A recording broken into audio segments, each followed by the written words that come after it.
Hello, everybody. It is Press Buttons. Welcome yet again to another episode I thought there was some technical difficulty. Sorry. Welcome back to the Tech Podcast Press Buttons. I am so glad y'all can view me today. So, everybody, welcome to Tech Weekly number 13. I'm so glad y'all can view me today. We have a good bit of things to talk about here in this episode. We are, for the first time on this podcast, we're actually going to be talking about Android. Now, we are still going to talk about Apple, but there is some Android stuff to talk about, which I'm sure for those of y'all who are in touch of the Android news, y'all probably know what I'm talking about. But anyway, first we're going to start off with Apple. So basically, there's a good bit of news going on. So Apple is going to start, of course, doing F1. They're going to stream F1 games on Apple TV at no extra cost. So as long as you pay for Apple TV, then you'll be able to watch all the Formula One games. Apple has secured exclusive rights to the broadcast for the entire 2026 season in the United States on Apple TV. This is all practice sessions, qualifying sprint races, and Grand Prix races. The season will start March 7th. With the Qatar Airways Australian Grand Prix. Apple is going to offer rich viewing features like multi-view, 4K, Dolby Vision 5.1 audio support, and potentially more than 30 unique camera angles, including the driver cam. For the first time ever, Apple TV and Netflix have teamed up on F1 content. Season 8 of Formula One Drive to Survive, a docu-series, will start on Apple TV starting February 27th, which was yesterday, and while also remaining on Netflix. The 2026 Canadian Grand Prix will be shown on both Apple TV and Netflix. Apple is integrating F1 content beyond just video. Apple Maps now features detailed F1 track lines and 3D circuit visuals for every Grand Prix across the season. Other services like Apple News, Apple Music, and Apple Sports are expected to offer enhanced F1 coverage such as live standings and widgets. And there's also, looks like there's going to be certain races for Formula One will actually be showed in theaters in IMAX. Next, Mac Minis are going to be moving production to the U.S. for the first time. The new production will take place in Apple's Houston facility, where the company already makes advanced AI servers. The move is expected to create thousands of jobs and significantly boost domestic manufacturing capacity, and the decision is part of Apple's larger U.S. invest strategy. The company has pledged to invest up to $600 billion in the U.S. over several years, including chip sourcing and manufacturing. Apple's already made increased purchases of made-in-America chips, including plans to buy more than 100 million chips from TSMC's Arizona facility this year, strengthening the domestic supply chain that will help support Mac production. So a lot of great Apple news. And last thing, on Monday, the Apple event is going to happen. And just some things to expect. We've already kind of talked about it.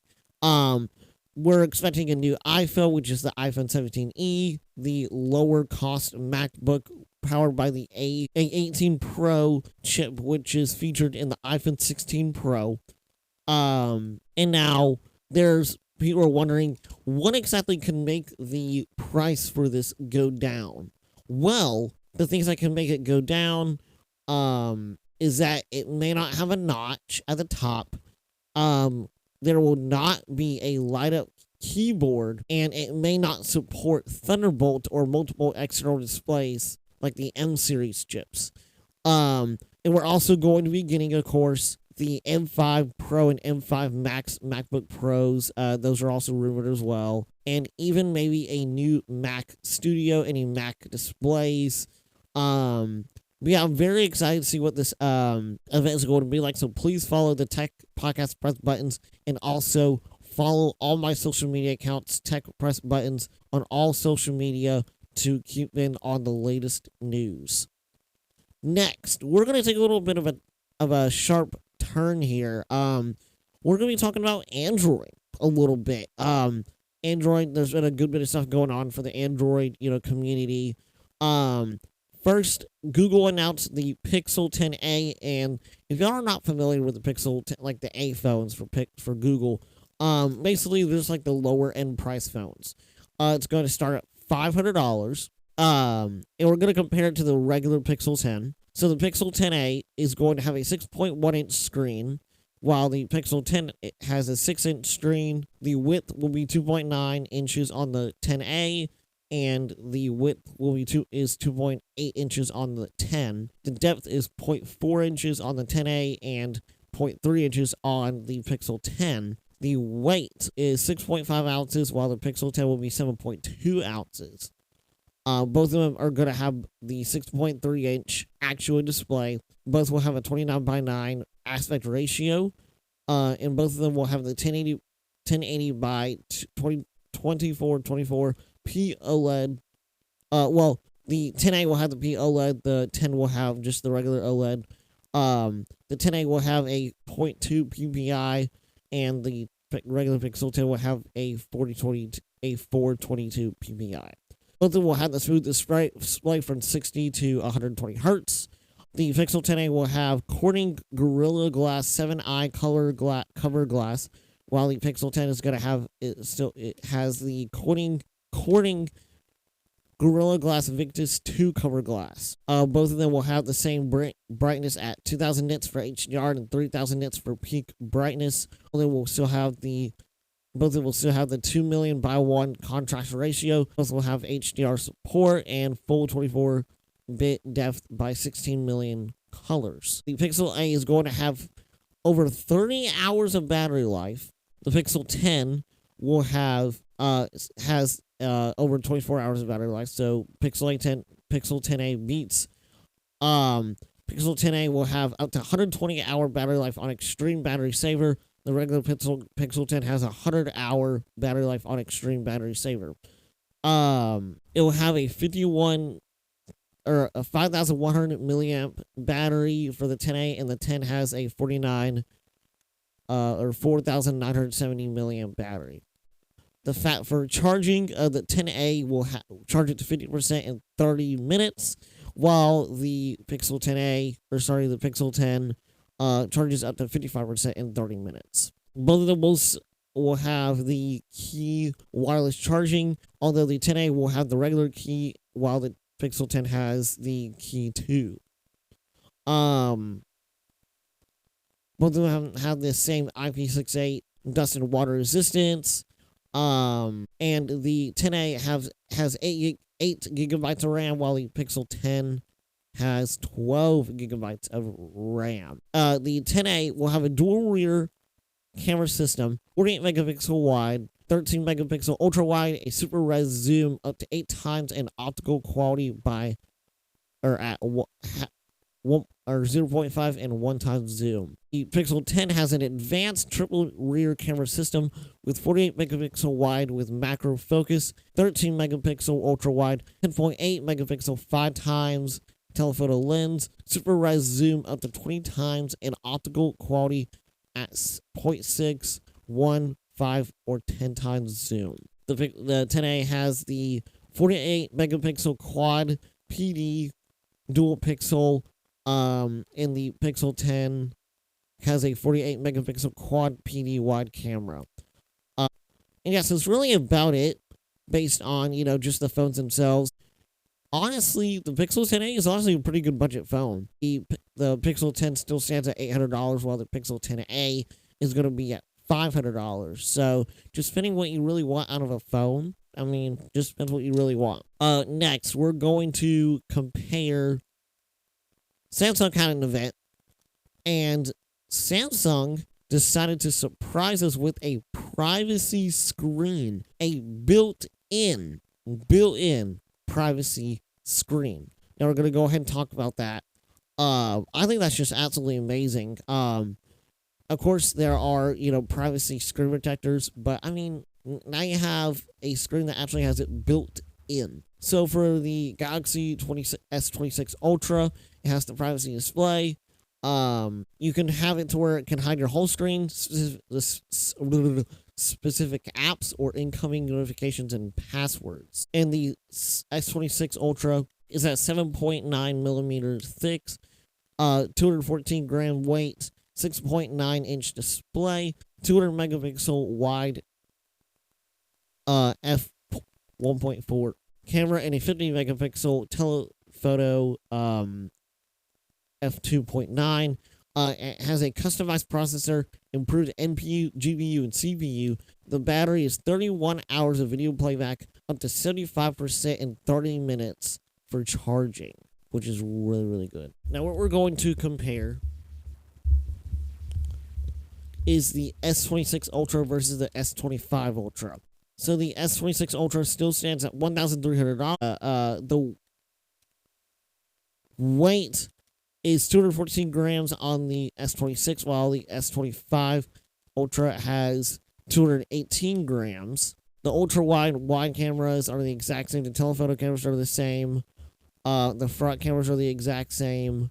The battery's the exact same. Processor, the S26 Ultra has a Snapdragon 8 Elite Gen 5 for Galaxy, and the S25 Ultra has a Snapdragon 8 Elite for Galaxy. Has the same 3120 by 1440 QHD Plus Dynamic AMOLED 2X. And that's really about it. So not too much differences there. I think really just the main difference is really just going to be with the camera, or with just the privacy screen. So the S26 versus the S25. The S26 has a 6.3 inch display. The S25 has a 6.2 inch display. The weight for the S26 is 167 grams. Oh, 67. And the S25 has 162 grams.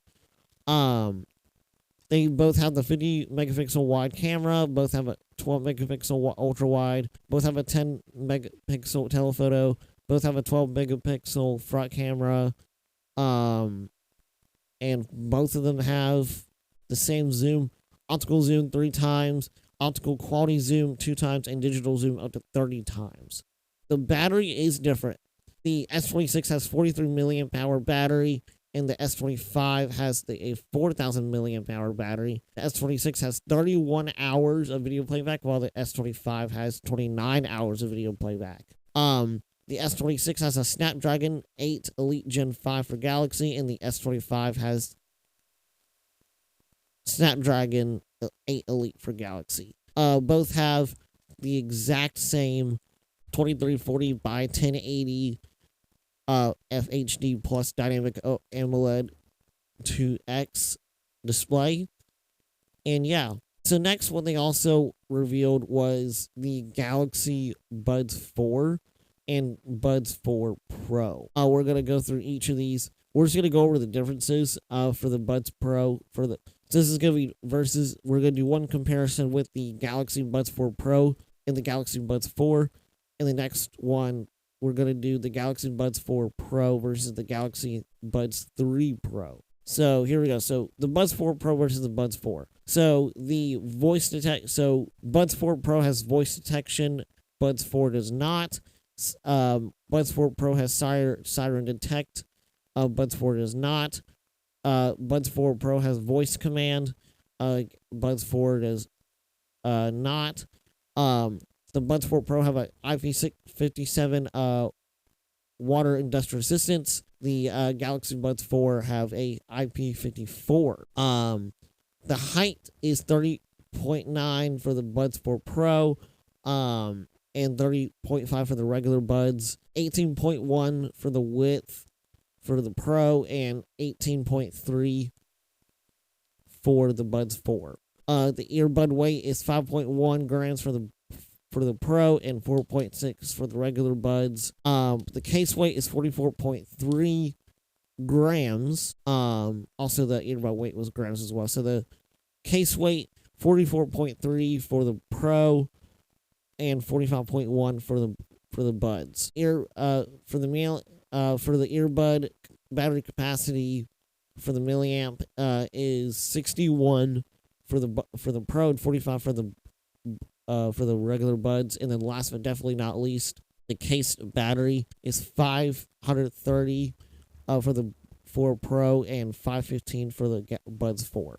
Okay, and last thing, the Galaxy 3 Pro or Galaxy Buds 3 Pro and the Galaxy Buds 4 Pro. The Galaxy Buds 3 Pro have a 5.4 Bluetooth version, while the Buds 4 Pro have a 6.1 Bluetooth version. The earbud dimension for the 3 Pro is 18.1 by 19.8 by 33.2, and the Buds 4 Pro have a 30.9 by 18.1 by 19.6. The weight for the earbuds are 5.4 for the 3 Pro and 5.1 for the 4 Pro. The case dimension for the height, weight, and dimension, 48.7 by 58.9 by 24.4 for the Buds 3 Pro, and 51 by 28.3 by 51 for the 4 Pro. Case weight is for grams is 46.5 for the 3 Pro and 44.3 for the 4 Pro. So the earbud battery capacity is 53 for the 3 Pro and 61 for the 4 Pro. Last but definitely not least, for the case battery is 515 for the 3 Pro and 530 for the 4 Pro. So a good bit of things going on, seriously, for the Galaxy Buds, and also for Samsung's new S26, and also Google's 10A, and also, of course, Apple's achievements for F1 and also manufacturing the Mac Mini in the US. So that's going to be it, everybody. Thank you so much for watching the Tech Podcast. Press buttons. Please make sure to follow me, and also please support me on Buy Me a Coffee.